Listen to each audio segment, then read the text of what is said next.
One of the unique things about the Tea Center is that we offer enrichment classes for the kids. I teach sewing as an enrichment class, and these kids just embrace it. You know, they love it, and they're so creative. STEM stands for science, technology, engineering, and mathematics. And here at the Tea Center, STEM programs that we've offered include coding, chemistry, and physics.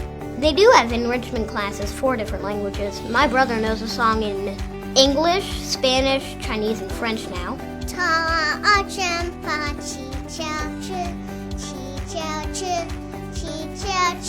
Art, sewing, guitar, ukulele. STEM courses, yoga classes, mindfulness. These are the things that we're adding to them. And so by enrichment, we mean we're adding to them beyond what they already have.